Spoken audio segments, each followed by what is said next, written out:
महाप्रबंधक bank of Baroda Varanasi के जफराबाद में बैंक ऑफ बड़ौदा का उद्घाटन हुआ है और क्या है सर इसमें ग्राहकों को सुविधा दी जाएगी, सारी चीज़ें। जहाँ तक इस नई शाखा के उद्घाटन का सवाल है तो मैंने ये पहले तय किया था कि यहाँ बहुत सारे पोटेंशियल है। यहाँ के लोगों को आर्थिक उत्थान के लिए एक बैंक की शाखा की ज़रूरत है। इसी को ध्यान में रखते हुए मैंने यहाँ नई शाखा खोली है और बैंक की जितनी भी योजनाएं हैं, सरकार की जितनी भी योजनाएं हैं, इसके अलावे कृषक से लेकर के एमएसएमई से लेकर के जो भी खुदरा क्षेत्र के लोग हैं उनको लेकर के या कोई बड़ी फैक्ट्री या कुछ भी लगाना चाहते हैं उन सब के लिए हमारी बैंक सेवा देने को तत्पर है।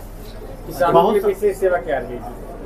विशिष्ट सेवा तक जहाँ तक बात है, मैंने पहले अभी अपने उद्बोधन में कहा है कि बैंकें तो बहुत सारी हैं, शाखाएं तो बहुत सारी है। जो हमें अलग दिखाती है वो सर्विस दिखाती है और डिलीवरी दिखाती है कि कितने कम समय में हम डिलीवर कर सकें, जिसको हम टैट बोलते हैं, turn around time.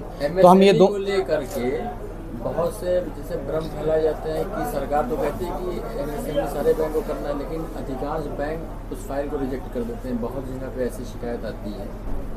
Bank of Baroda की तरफ में ऐसा क्या है? जहाँ तक एमएसएमई की बात है, एमएसएमई आज की डेट में प्रदेश के लिए ही नहीं देश के लिए विकास की रीढ़ है।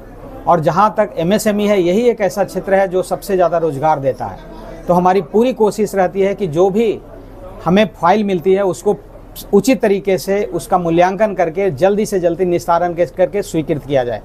जो रिजेक्शन का रेट है वो बहुत ही कम है। वो इसलिए होता है कभी कभी या तो प्रॉपर कागज़ नहीं होते हैं, प्रॉपर इन्फॉर्मेशन नहीं होता है, या कस्टमर खुद नहीं चाहता है कि मैं लोन लूँ। डीआईसी से उनके कागज़ आ जाते हैं तो हम इंश्योर करते हैं डीआईसी से मिल करके कि अधिक से अधिक क्वालिटी हमारे फाइल्स मिले और सबका सैंक्शन हो। अल्टीमेटली मेरा काम है बिजनेस करना, तो जितने लोगों को एमएसएमई को देंगे उतना ही ज़्यादा से ज़्यादा बैंकों का भी उसमें फ़ायदा है। शिक्षा की तरह एजुकेशन लोन का भी प्रबंध होगा आपके बैंक से? हाँ, शिक्षा की जहाँ तक सवाल है, मैंने अपने अंचल प्रमुख होने के नाते सभी ये शाखाओं के प्रमुख को निर्देश दिया है कि कोई भी भारत का बच्चा, कोई भी उत्तर प्रदेश का बच्चा या क्षेत्र का बच्चा ऐसा नहीं हो जो पैसे के बगैर नहीं पढ़े। हमारे यहाँ बहुत बढ़िया योजनाएं हैं शिक्षा क्षेत्र के लिए।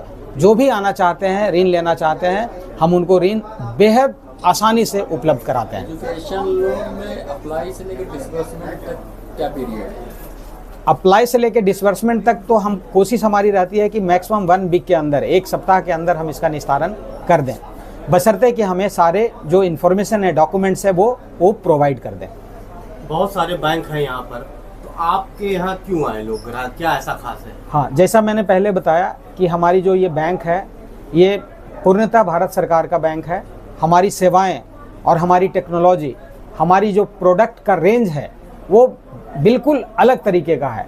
हर एक को ये सूट करता है, चाहे कृषक हो तो कृषक के हिसाब से, उद्यमी हो तो ये उद्यमी के हिसाब से, बड़े उद्योगपति हो तो बड़े उद्योगपति के हिसाब से, हर तरीके का प्रोडक्ट का रेंज है। नगर पंचायत जफराबाद में बैंक के आपको उद्घाटन हुआ तो क्षेत्रवासियों को क्या संदेश देना? मेरा क्षेत्रवासियों से अनुरोध है कि जितनी से अधिक संख्या में इस शाखा से जुड़ें। ये चाहे तो बैंकिंग का 2 काम है, to accept the deposit for the purpose of lending. Deposit accept करना, जो जिनके पास अधिक धनराशि है उनको कैसे उसका रिटर्न मैक्सिमम मिले, तो वो भी हम इंश्योर करते हैं। और जो जिनको जिस प्रकार का ऋण की आवश्यकता है वो भी हम प्रोवाइड करते हैं। बट जाफराबाद के लोगों को मैं कहना चाहता हूँ कि यहाँ के लोग बहुत अच्छे हैं और निश्चित रूप से इसमें बैंकों का भी फ़ायदा होगा और यहाँ के लोगों को भी फ़ायदा होगा। ग्रामीण क्षेत्र में बहुत से ऐसे लोग हैं जो खुद का अपने फार्म नहीं भर पाते क्योंकि पढ़े लिखे नहीं रहते, तो उनके लिए कोई अलग से इंतजाम रहेगा? हाँ बिल्कुल, ये आपने बहुत अच्छा सवाल किया कि कोई ज़रूरी नहीं कि हर आदमी पढ़े लिखे ही लोग हो, लर्नेट हो। उनके लिए हमारी जो शाखा में अधिकारीगण हैं, जो हमारे क्लर्कल स्टाफ हैं, जो हमारे प्यून लोग हैं, उनको हम ये ट्रेनिंग देते हैं कि जो भी व्यक्ति नहीं लिख पढ़ पाते हैं उनको आप फॉर्म भरने में मदद करिए। उसके अलावे हमारी ये कोशिश रहेगी कि लोकल लेवल पे हम कुछ बीसी का भी अपॉइंट करें, बीसी सखी का भी अपॉइंटमेंट करें, ताकि अधिक से अधिक लोगों तक हम पहुंच सकें। नाम मिथिलेश कुमार है, मैं बैंक ऑफ बड़ौदा का अंचल प्रमुख हूं और मैं वाराणसी में बैठता हूं।